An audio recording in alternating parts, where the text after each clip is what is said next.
Time keluarkan semalam. Hari ni ada kawan-kawan hantar tapi saya dah baca Sex Time semalam. Ini adalah benda yang untuk saya tunjukkan kepada saudara. Tolong naikkan Sex Time punya keratan ni. Saudara tengok orang ni daripada bulan April hinggalah bulan Julai, dia 3 kali dia keluar rumah. Dia keluar rumah sekali untuk pergi ke dia keluar rumah untuk kali pertama adalah pergi suntik, balik rumah dia singgah beli bakery roti untuk keluarga dia. Suami dia pergi ke pejabat hanya beberapa kali kerana bekerja work from home. Berarti saya bagi tahu semalam, apabila dia pergi ke kawasan tertutup, iaitu membeli roti, dia kata dia tak tahu kenapa dia kena jangkitan. Tapi sumber dia telah berada di tempat sporadik yang sangat kuat, iaitu kedai roti. Di mana kedai bakery mewah ni semuanya tertutup, orang keluar masuk, keadaannya sempit dan dia menggunakan hawa dingin. Jadi airborne, iaitu pergerakan udara sejuk dalam ruang yang sempit membolehkan jangka hayat kuman berada panjang, iaitu kuman yang dipanggil jangka hayat tergantung di udara. Satu orang masuk, dia lepaskan virus, dia keluar. Orang yang kedua masuk, dia akan kena. Kan semalam saya cakap airborne, tentang bagaimana virus yang bergerak dalam kawasan yang tertutup, berhawa dingin dan kecil. Okey? Jadi orang ni kata dia seolah-olah terkilan kerana dia sangat mematuhi SOP. Dia sangat berjaga-jaga hingga daripada April hingga Julai ni tuan-tuan. Dia keluar rumah hanya 3 kali, tapi dia dijangkiti. Itu yang saya nak ingatkan saudara dalam banyak kali tu, bagaimana kuman ni berada sejengkal. Dia tidak lagi bergantung kepada berapa banyak saudara keluar rumah. Saudara seorang bersosial atau tidak. Saudara seorang yang pelanggar SOP atau tidak. SOP yang ada sekarang masih lagi tidak menyelamatkan kita. Kerana SOP membenarkan kita pergi ke kedai serba nikah. SOP membenarkan kita masuk ke pasar basah. SOP membenarkan kita banyak berada dalam ruang tertutup di mana pergerakan udara sejuk berlaku kerana ada aircon. Dan inilah pusat di mana kes-kes sporadik berjangkit. Sebelum sporadik ni balik pula dan dia mula menjangkiti, sebab tu kita tengok jangkitan lokaliti seperti Taman Ikan Mas. Saya biasa tinggal berdekatan Taman Ikan Mas. Flat Seri Sabah, saya biasa kerana saya tinggal di flat Seri Pulau Pinang lama. Kemudian jangkitan juga berlaku di kawasan-kawasan flat Seri Penara. Apabila orang ni balik, dia mula menggunakan lift. Oleh kerana 17 tingkat bangunan menggunakan 2 pintu lift. Dan lift adalah sporadik. Dia tutup saja, orang keluar dan masuk, keluar dan masuk, keluar dan masuk. Kemudian orang ni seorang je, dia balik ke rumah kali dengan 5 orang di rumah. Ada hari tu 17 tingkat, iaitu mewakili kira-kira 600 keluarga. Ada je satu isi keluarga masuk, balik dan bawa negatif kalilah dengan 600 keluarga yang ada dalam kawasan perumahan tersebut. Berarti angka jangkitan merebak dengan begitu cepat. Sebab tu saya suka nak ingatkan saudara, daripada hari-hari saudara mula blame tentang sektor penghilangan, maut sedang berputar sejengkal daripada hidung saudara. Stream kita dah masuk hari ketiga. Untuk saya ingatkan saudara sekarang, kalaulah orang ni hanya 3 kali keluar rumah dalam daripada bulan April hingga bulan Julai, April, Mei, Jun, Julai, 4 bulan ataupun 3 bulan setengah, dia hanya keluar 3 kali. Seluruh keluarga dia terkena, termasuk bayi dia. Dia tak ada sangkut menyangkut dengan kilang tuan-tuan. Dia bukan pekerja kilang, dia seorang eksekutif.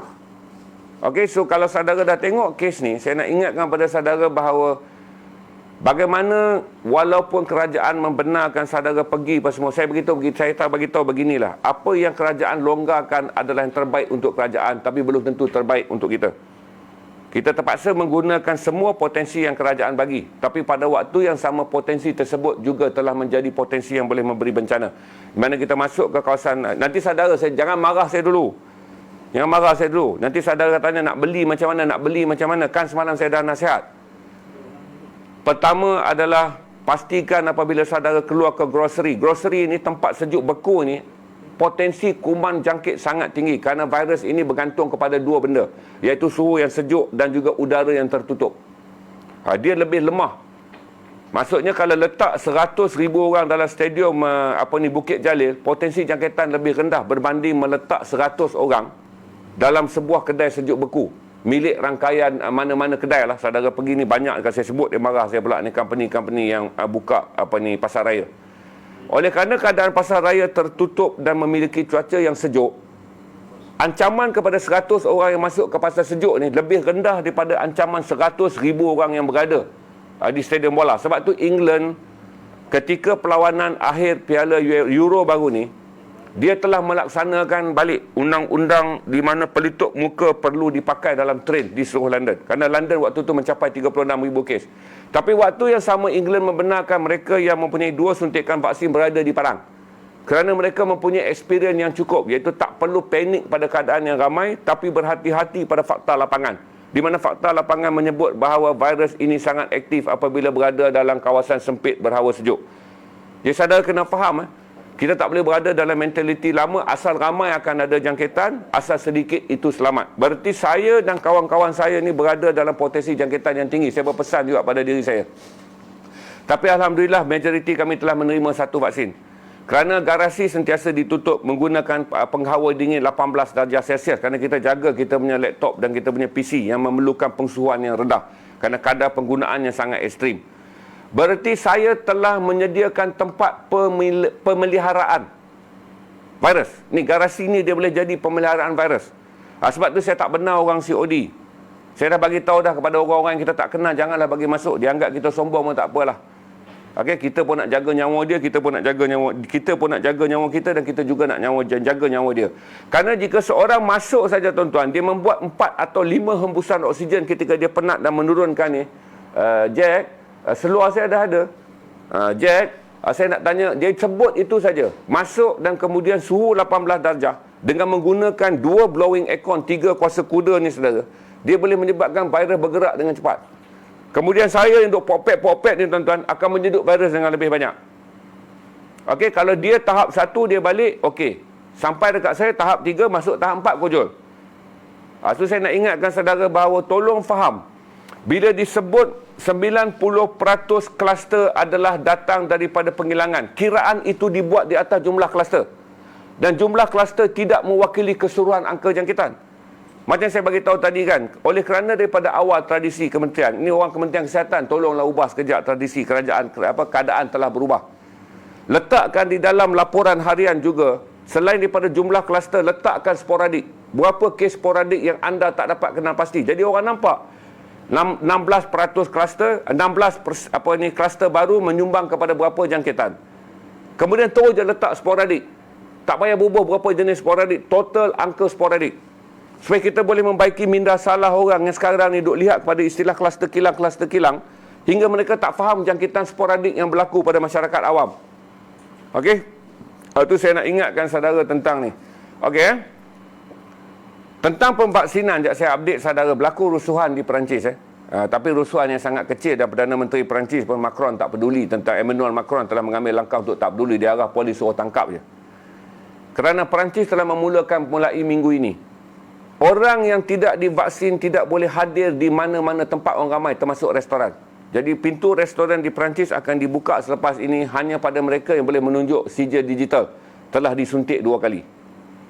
Bagi orang yang tidak divaksin di Perancis, kiranya mereka nak masuk ke restoran, mereka mesti menunjukkan ujian swab 24 jam lalu, tanda mereka negatif, baru boleh masuk makan sekali. Jadi rakyat Perancis yang tidak divaksin, sama ada belum sampai giliran ataupun mereka memang tak nak ambil vaksin, mengamuk.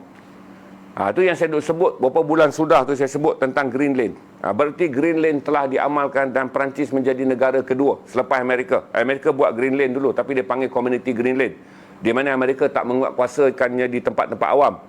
Amerika hanya mengatakan semua majlis sosial boleh dianjur oleh mana-mana pihak. Bola keranjang, pertandingan bola keranjang, majlis perkahwinan boleh dianjur dengan syarat tuan rumah menjemput mereka yang hanya divaksin 2 vaksin, baru boleh hadir ke dalam majlis.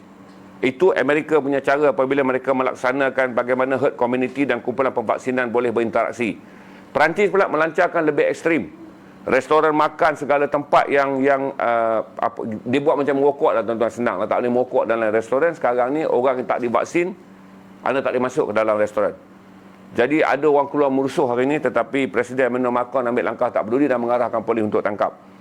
Itu saya jelaskan pada saudara juga, menunjukkan bagaimana Eropah sedang berkembang untuk melaksanakan Green Lane lebih ketat. Sekarang ni Green Lane dia di 27 buah negara.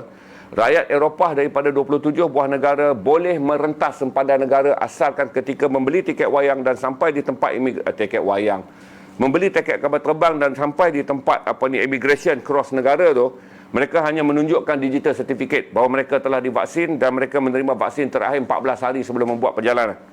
Itu 27 negara Eropah.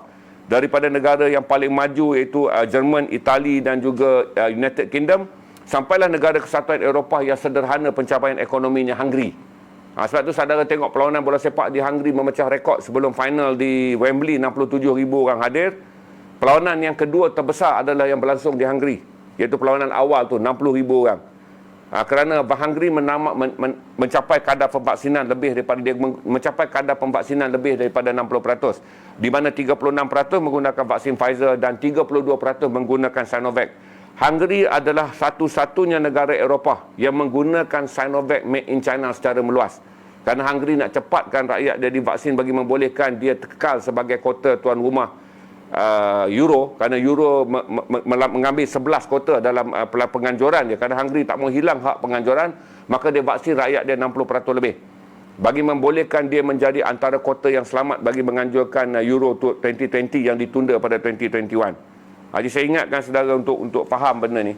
Dan saya bagi tahu pada saudara sekali lagi yang baru masuk, Indonesia dalam kiraan 6 hari berarti saya anggap saya update hari-hari pada saudara. Kiraan 6 hari lalu adalah 29,000 kes, kemudian meningkat 30,000 kes, meningkat 31,000 kes. Kemudian kemarin dulu dan kemarin Indonesia mencapai 40,000 kes. Semalam Indonesia mencapai 50,000 kes. Indonesia kekal sebagai negara yang paling tinggi jangkitan COVID-19 3 hari berturut-turut, memintas kedudukan India yang pernah menjadi negara paling kritikal di dunia, memintas kedudukan Amerika yang mempunyai jangkitan yang paling banyak di dunia, dan memintas kedudukan negara Brazil, negara paling mundur dan paling perlahan kadar pemvaksinannya. Berarti saudara kena ambil ingat bahawa varian yang sama akan bergerak dalam interaksi sosial. Sebab tu saya stream hari-hari, kerana bukan saya nak menyebelahi Azmin Ali. Saya nak memindahkan mindset saudara untuk tidak melihat seperti mana mindset orang politik set up ni, untuk menimbulkan kebencian kepada kerajaan, untuk menyalahkan kerajaan. Maka mereka menggunakan kelemahan Kementerian Kesihatan yang sejak 2 bulan dulu saya dah tegur. Tapi waktu tu orang kementerian tak saksi live saya. Tapi sekarang ni saya dah, daripada habis setiap live saya dah tahu dah, saya akan menerima SMS. Termasuk baru sekarang lah tuan-tuan, merasa dapat ber-SMS dengan menteri. Baru sekarang lah tuan-tuan dapat ber-SMS. Saya pun heran, saya nombor telefon saya ni sangat rahsia tuan-tuan. Tapi ialah orang politik tuan-tuan, dia boleh cari kita dekat mana. Barulah rasa ber-SMS itu dan ini lah. Tapi saya bagi tahu dengan baik. Saya pun nak kelahi buat apa, mereka pemimpin kita. Cuma nak anjurkan secara langsung dengan Q&A yang telah ditentukan. Nak menggunakan garasi sebagai penyebar maklumat, saya letaklah. Saya pun penyebar maklumat lagi terror sebelum tuan-tuan datang. Jadi tak payahlah nak ajar saya bagaimana nak menyebarkan maklumat. Kalau nak Q&A dengan saya, bot pun saya minta soalan kat saya. Jadi kalau tuan-tuan nak minta soalan, nak Q&A, saudara pergi RTM je. Sebab RTM memang suka menyediakan soalan. Garasi tak mungkin sediakan soalan. Kerana saya pun tak pernah nak fikir apa nak soal. Live 5-4, saya tu cakap je. Sebab soalan saya ditentukan oleh 5-4 Mohsin. Bila Mahfuz dah bagi 5-4Q, soalan pun datang dalam kepala. Okey.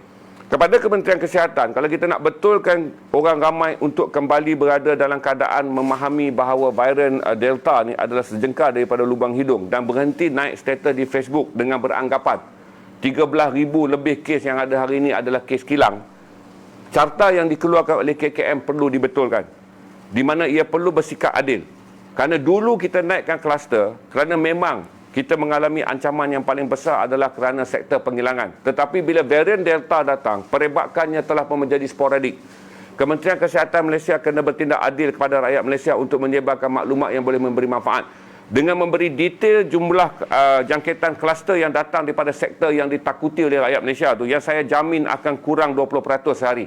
Berarti kalau hari ini 13,000 lebih, saya menjamin 3,000 ke 4,000 saja yang datang daripada sektor penghilangan. Tapi bakinya 9 ke 10,000 adalah sporadik.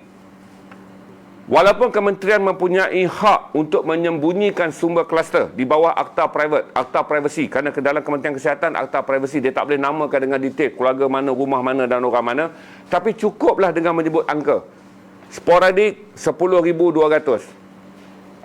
Kluster penghilangan pembuatan 3,000 lebih, supaya rakyat dapat lihat. Tapi selagi carta tu hanya menaikkan kluster dalam ukuran lama waktu kita mula buat chart tu, Sampai ke sudah rakyat akan menumpukan pandangan mereka dengan beranggapan angka yang banyak ni datang daripada kilang. Tanpa seorang pun sedar bahawa 80% ke 90% jangkitan ni adalah berlaku dalam sektor di mana berlaku interaksi sosial. Dan tolong tingkatkan kesedaran orang ramai bahawa jauhi semua tempat tertutup yang berhawa dingin, yang sekarang menjadi esensial, di mana rakyat akan pergi ke situ hari-hari. Dia akan pergi ke, saya nak sebut nama tak boleh, saya akan sebut kedai serba nikah agak tuan-tuan faham lah. Kedai serba nikah ni, berarti kedai-kedai kecil yang saudara masuk yang ada berlaku pengudaraan. Okey? Manakala kalau saudara pergi ke pasar basah, berarti saudara akan bertemu dengan tempat sejuk beku yang kemudian udara juga bergerak. Ada orang komen apa? Banyak yang besar masuk. Jadi yang masuk tengah-tengah tapi tak tahu ujung pangkal. Dia tanya apa? Banyaklah. Kita tak boleh elak tuan-tuan. Setiap hari akan ada lori lembu terbalik depan garasi dan lembu-lembu lari masuk ke dalam ni. Tapi tak apa, sebab kita tak ada korban. Banyak. Okey. Tak apa, saya nak jawab je. Sebab tak apa, dia tak faham fakta, susahlah ni masalah.